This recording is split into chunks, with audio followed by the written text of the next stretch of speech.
There's a certain stillness in my neighborhood after midnight.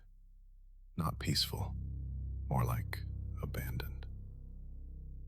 Street lamps buzz faintly, their halos caught in the mist, and every house looks like a darkened shell.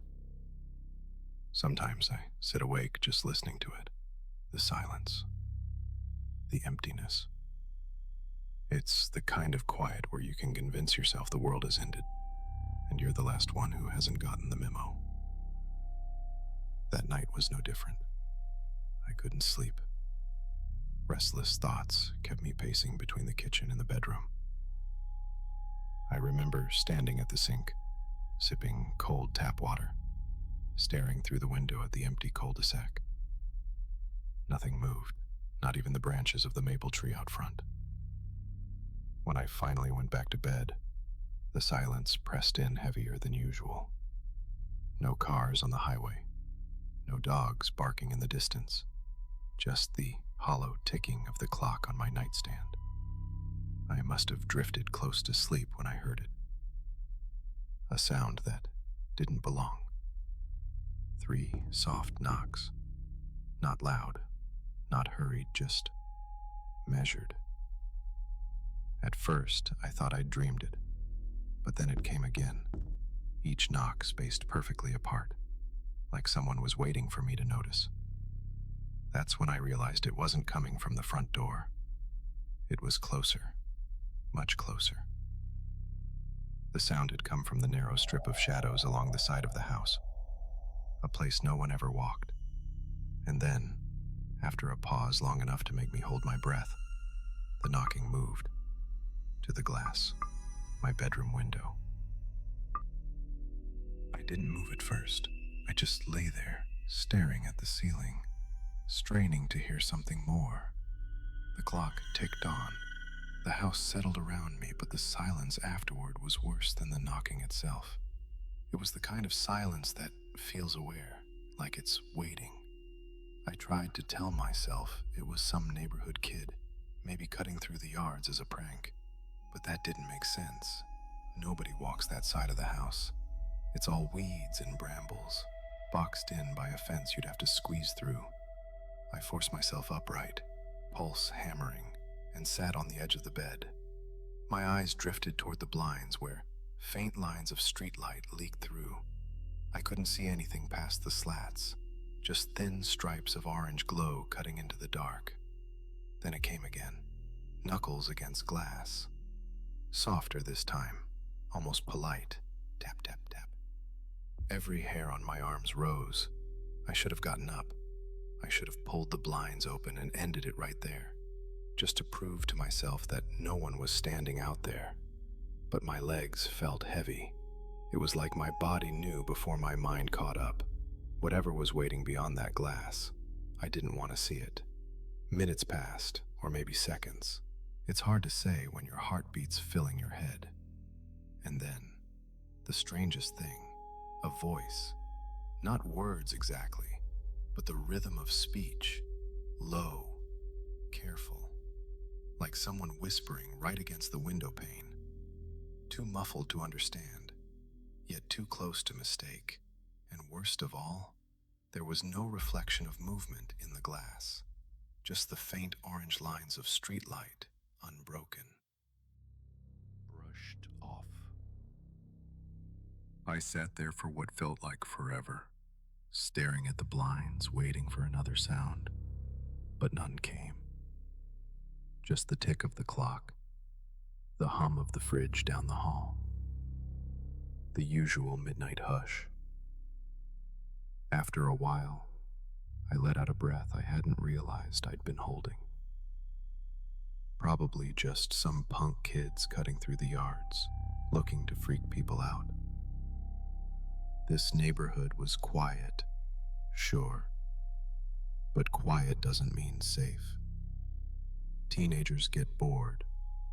They pull stunts, that's all it was. I climbed back under the blanket, still half listening, but the heaviness of sleep eventually won. By morning, the knocking already felt like a hazy dream. the kind you laugh at in the daylight. The next day was bright and ordinary. I made coffee, went through emails, even stepped outside to trim some branches off the hedges. Nothing unusual. If anything, the quiet of the street felt reassuring again. It wasn't until evening, when I stopped to chat with my neighbor Marlene across the cul-de-sac, that the memory sharpened back into focus. She mentioned it casually, like it was nothing.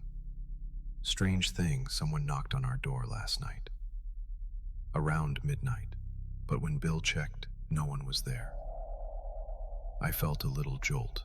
Same here, I said before I could stop myself. Her eyebrows lifted. Really? Guess the high school kids are at it again. She smiled, but it didn't quite reach her eyes. Harmless, I suppose. A few hours later, another neighbor, old Mr. Carey, brought it up too. Same story. Late night knocking, nobody outside. By the time I walked back into my own house, I had convinced myself it was hooligans. It had to be. Anything else was too strange to think about. The neighbors. That night, I stayed up later than usual. Not because I was afraid, at least that's what I told myself, but because I wanted to see who was knocking. If it really was just some bored kids, I'd catch them in the act. Around midnight, right on schedule, I heard it again. 3 knocks, slow, deliberate, but this time, they weren't at my house. From the crack in my curtains, I could see Marlene and Bill's place, across the cul-de-sac. Their porch light flicked on, and after a moment, Marlene herself appeared at the door. She hesitated, glancing over her shoulder, then pulled it open just a crack. I couldn't see who was standing there. The angle was wrong, just the faint silhouettes on the porch, small, still.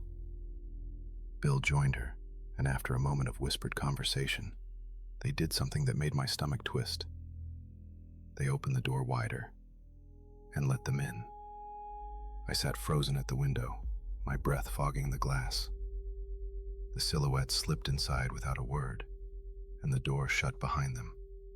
No laughter, no footsteps running off into the night, just silence. I waited another hour, maybe 2, but the house stayed dark. Nothing else happened. Eventually, I forced myself to bed, telling myself I'd imagined it wrong, that it was normal, that I was being ridiculous. The next morning proved me wrong. Marlene was outside, standing in her bathrobe, pale as chalk.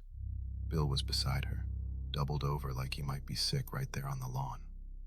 Around them, Jesus, every single one of their pets, 2 cats, a dog, even the old parakeet, lay dead on the grass. No wounds, no signs of poison, just still.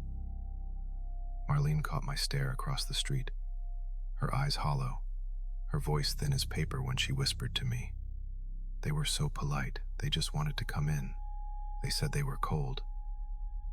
That night I waited again, but the knocks never came to my house. Not once.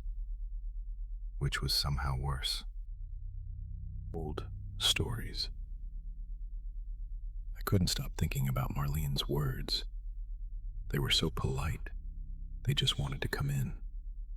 The way she said it, like she was repeating a script, something she hadn't even chosen to say, kept running through my mind. All day I felt restless. I barely touched my coffee, couldn't focus on work. Instead, I kept circling back to this itch of recognition, like I had heard of something like this before. By noon, I finally remembered where. Years ago, late at night, scrolling through forums I can't even remember how I found, I'd stumbled on stories. Urban legends, creepypasta, whatever you want to call them. They all follow the same pattern. Children showing up at your door after dark, always in pairs, always asking to be let in, and always, with eyes like black pits. People argued endlessly about what they were. Demons, aliens, government experiments, spirits of the unbaptized dead. Some said they were omens, sent to invite misfortune inside. Others swore they were predators in disguise, wolves in the skin of children. I'd laughed it off at the time, chalked it up to bored insomniacs making up ghost stories. But now, I kept seeing Marlene's pale face, Bill clutching his stomach, their lifeless pets, and the memory of those small silhouettes slipping inside their home like shadows wearing borrowed skin. I didn't laugh anymore. I just kept wondering what I would do if they came knocking at my door. And so I kept wondering, until night fell.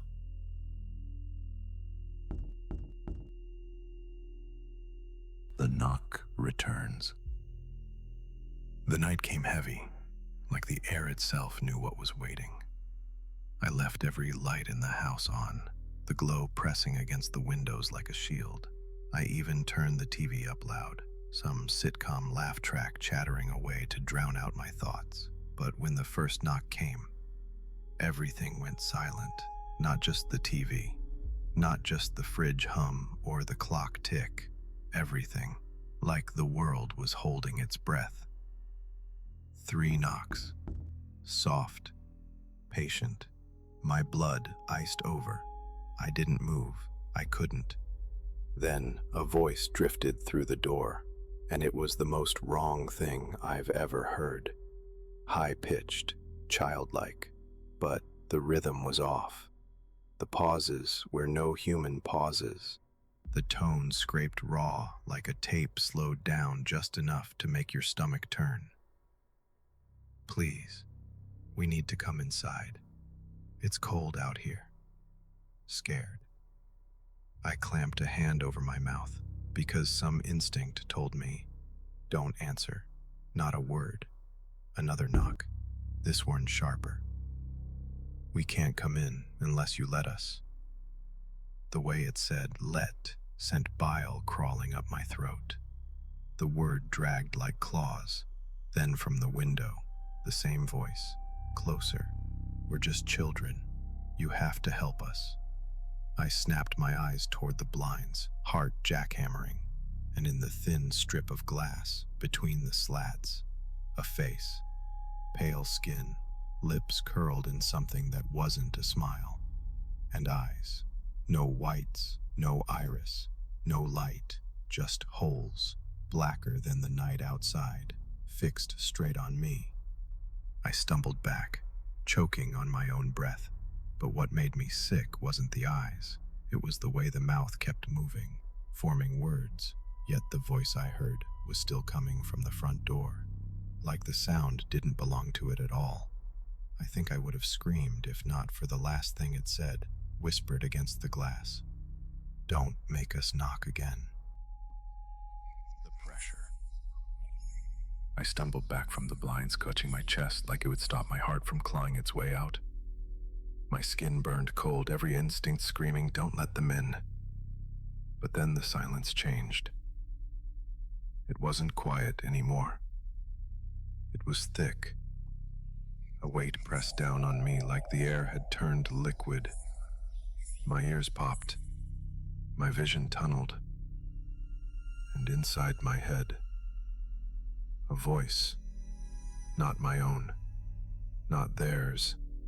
Something in between. Smooth. Calm.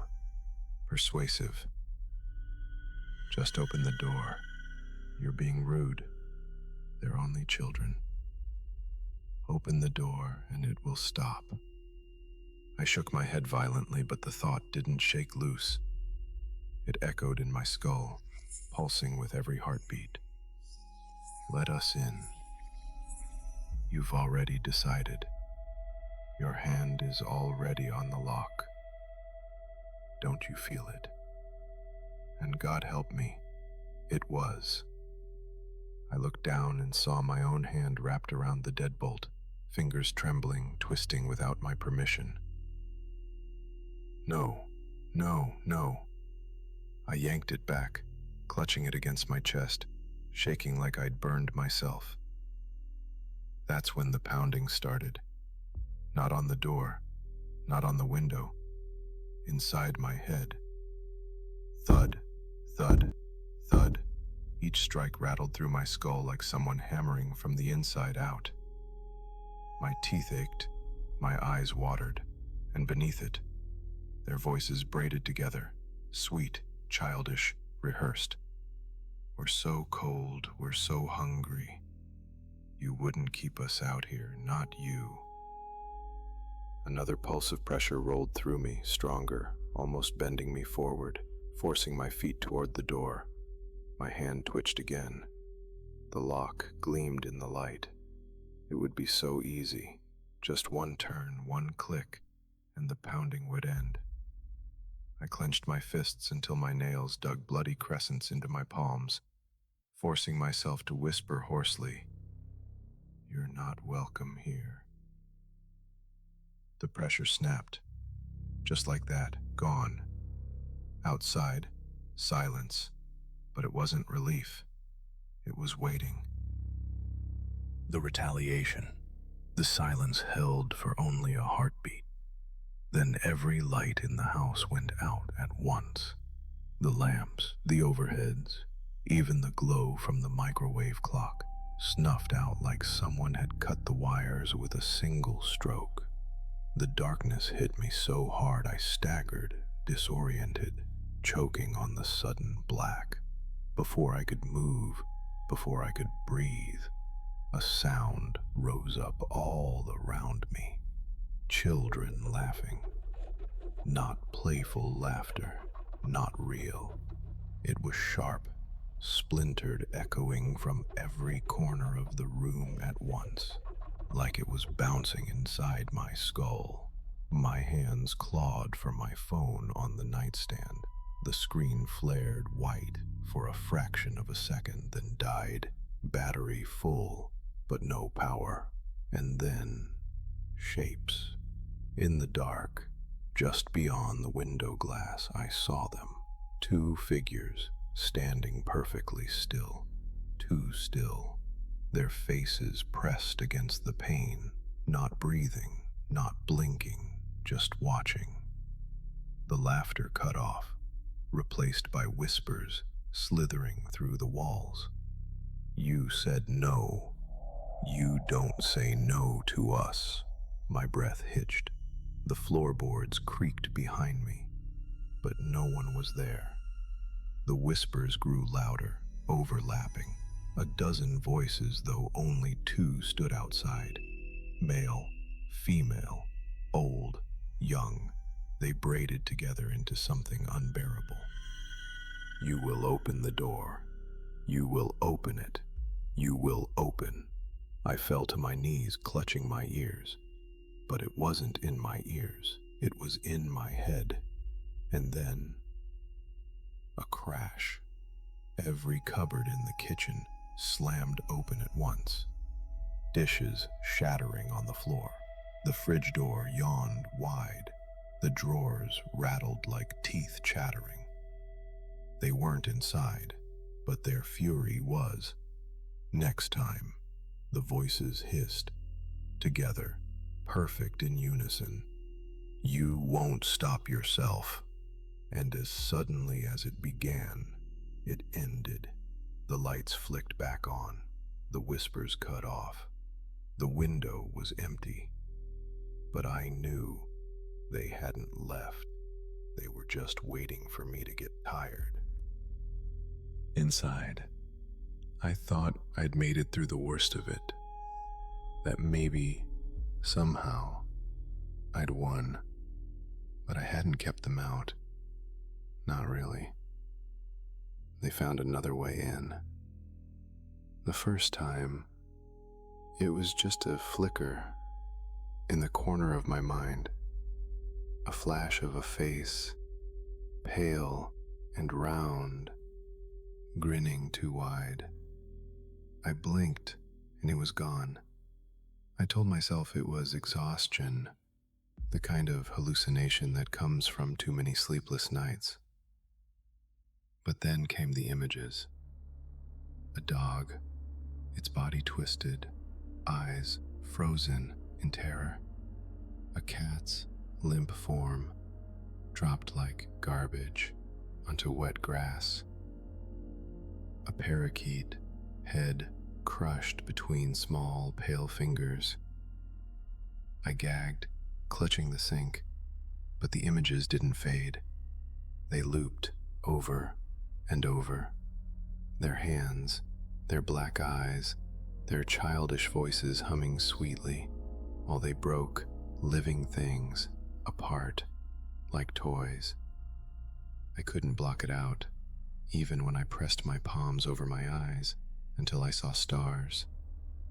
Their faces seeped through, and the faces, God, they shifted constantly. One moment, a little boy, freckles across a nose that melted into smooth, waxy skin. The next, a girl, hair hanging limp, mouth stretching sideways until it split. Sometimes they looked like children I'd known years ago, their features flickering in and out like old photos set on fire. I couldn't hold a single image still. They writhed and distorted, smiling always. The teeth too many, the eyes always black. And their voices followed me everywhere. In my head, in my chest. You're seeing the truth now. You can't look away. We're inside. You let us in. You didn't even need to open the door. Soon, you'll help us. You'll be just like us. I can't shut them out. I can't shut them out. It isn't knocking anymore. It isn't waiting. They're already here.